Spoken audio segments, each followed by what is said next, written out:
Do you like my backdrop? I've become a plant lady. Welcome, welcome, welcome. It's been a hot minute since I've turned on this camera and decided to talk to it. Just a quick update, you know, I've moved, graduated school, and got a job.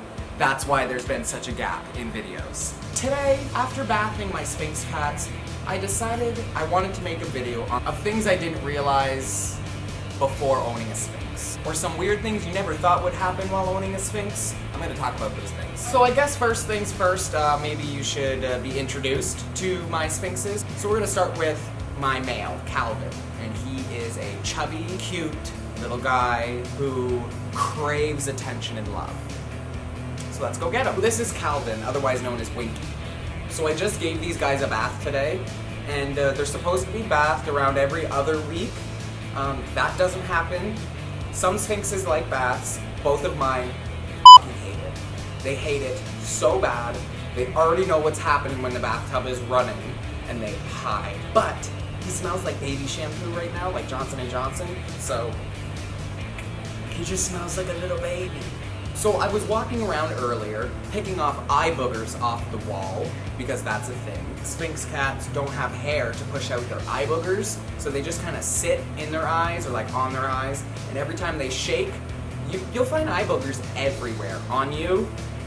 Sure. On the walls? Yup. In your mouth? Sure. On your food? Why not? One thing that I did know before going in was that they eat a lot more, which was whatever. But what didn't click was that usually when something eats more, it's reciprocated from the other end, if you know what I mean. They shit a lot. It's constant. Another thing with the lack of hair is their butt. When they're done pooping, their butt isn't always the cleanest, and there's no hair to separate their butt from touching anything.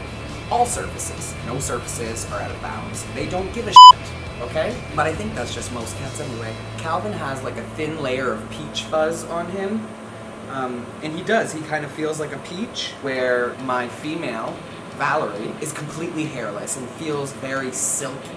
Another thing that I didn't think of, I knew they ran at a hotter temperature just because there's no hair, so they burn a lot more calories, which is why they eat more. What was I gonna say? Oh man. Hot's legal in Canada. I don't know if this is a common thing among Sphynxes, but both of my Sphynx cats have extremely sensitive stomachs. They can only eat Royal Canin kitten food. That's it. If you give them anything else, it is, well... What did we eat?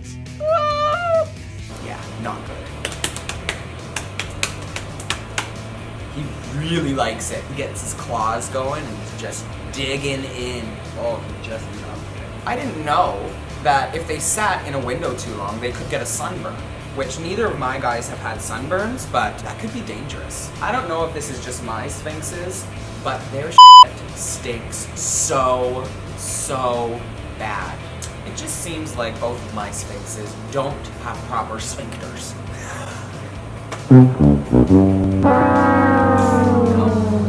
I was thinking about doing a bath time routine with these guys. Comment below if that's something you'd be interested in seeing. This is Valerie. She's still a little pissed at me from her bath earlier.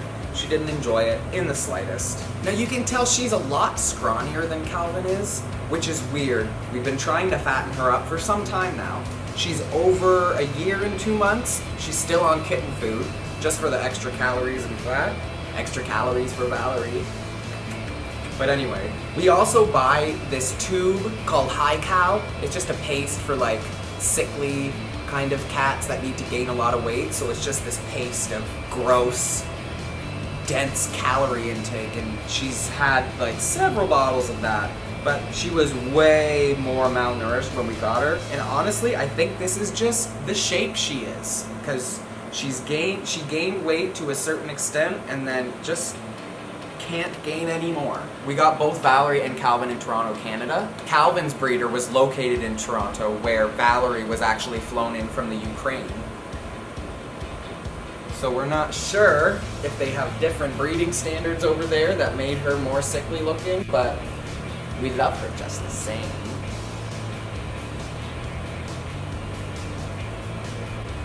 As for regular health and stuff though, these guys seem to be pretty healthy all around. Like, I have a pug who I feel like I'm taking to the vet at least twice a month. So, I mean, having these guys is a walk in the park in that sense. But other than that, thanks everyone for watching this video. Remember to like, comment, view, and share. Turn on my bell notification, and have a great day, guys. Love you. Just getting back into the swing of YouTube.